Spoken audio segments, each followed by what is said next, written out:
저 마지막 잎새가 떨어지면 나도 이제 끝이구나.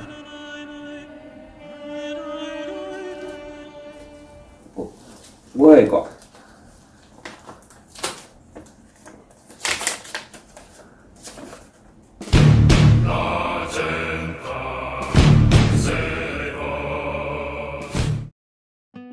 안녕하세요, 사월이 아빠입니다. 오늘 리뷰해볼 작품은 희망이 삶이 될 때입니다. 2019년에 출간이 되었고요. 출판사는 더난 출판사, 저자는 데이비드 파젠바움, 페이지 수는 360페이지입니다. 아무도 모르는 병에 걸려 시한부 삶을 살게 된 젊은 의사의 생존 실화. 이 작품은 제목에서부터 희망, 삶 이런 단어가 나오고 있습니다. 이렇게 비관적인 내용일 거라고는 저는 짐작을 못했습니다. 하지만 그렇지가 않아요. 제목처럼 긍정할 수 있는 에너지를 가득 담고 있는 작품입니다. 지금부터 함께 알아보시죠.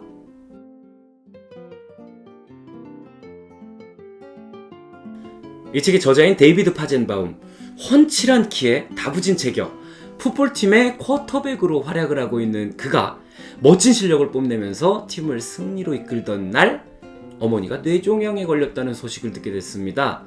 헐. 저자는 허망하게 어머니와 이별했습니다. 그동안 그는 자신이 옳은 일을 하면 반드시 옳은 결과가 있을 것이라고 믿어왔습니다. 내가 훈련을 한 만큼 좋은 포지션을 갖게 될 것이다. 내가 열심히 한 만큼 좋은 결과가 있을 것이다. 하지만 어머니의 죽음을 경험한 이후에 그 생각은 흔들리기 시작했습니다. 그 생각에 대해서 의심이 생기기 시작을 했어요. 그리고는 풋볼팀의 쿼터백을 그만두고 의사가 되기로 결심했습니다. 저자는 의학 공부에 매진했습니다.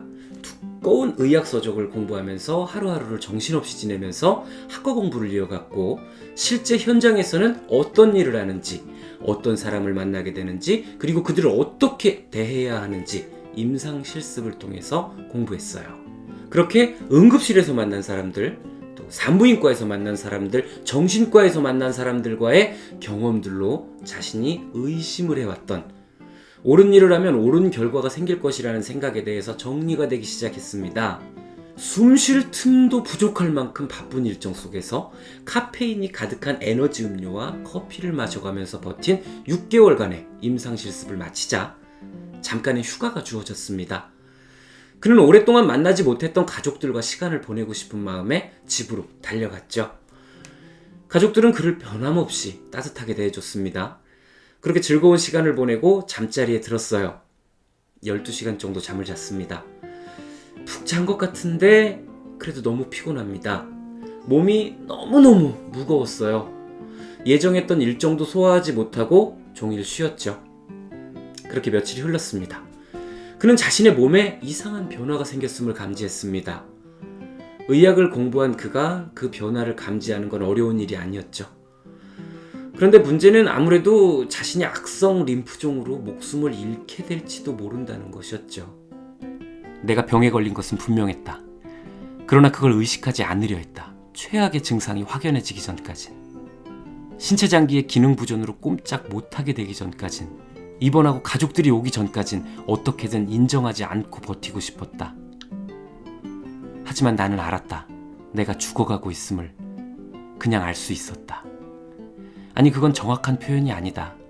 나는 느꼈다. 내 운이 다했음을.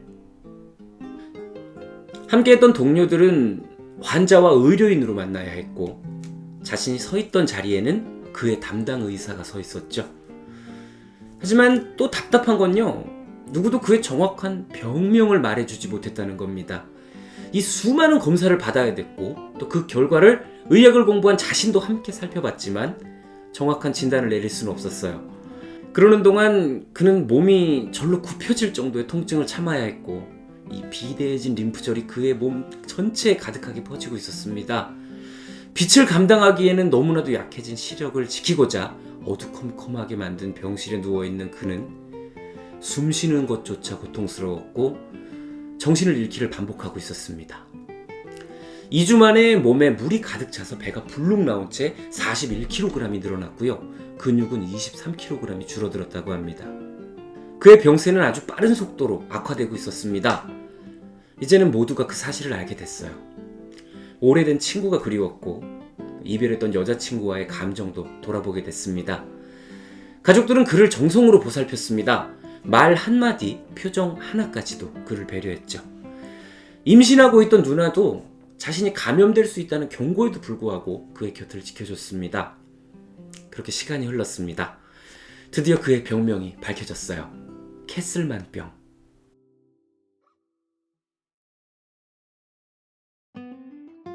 공부하는 동안 들어보지도 못했던 희귀병.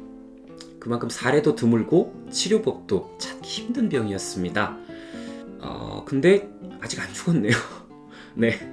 그는 이제 다발성 골수증 연구자이자 캐슬만병의 최고 권위자인 프리츠 벤리 교수와 함께 자신의 온몸을 바쳐서 캐슬만병을 연구하고 싸워나가기 시작합니다. 저자는 병명조차 모른 채 수차례 죽을 고비를 넘겼고 겨우겨우 병명을 알게 된 후에는 치료법을 몰라서 또 수차례 죽을 고비를 넘겼습니다. 하지만 지금 저자는 의대 공부를 하는 동안 헤어졌다가 이 캐슬만병과 싸우는 동안 옆자리를 지켜줬던 여자친구 케이틀린과 결혼을 해서 딸을 키우며 살고 있습니다. 그리고 자신을 바쳐서 연구해온 데이터를 모아서 캐슬만병에 대해 체계적인 진단 기준과 치료 사례를 모아주는 캐슬만병 네트워크를 설립해서 비슷한 처지의 사람들을 돕고 있어요. 포브스가 선정한 건강관리 부문 가장 영향력 있는 30인의 리더에 이름이 오르는 등 그의 아슬아슬한 절벽에 걸린 삶은 많은 이들의 주목을 받고 있습니다. 솔직히 이 정도라면요, 그만 삶을 내려놓고 싶다라는 생각을 수없이 했을 거라고 봅니다. 하지만 그는 희망을 버리지 않았어요.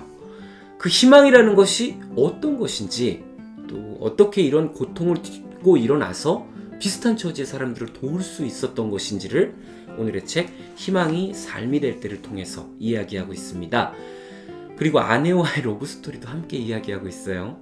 이 책의 초반에는 저자가 임상실습 과정에서 심폐소생술을 하면서 생각을 했던 내용을 담고 있습니다.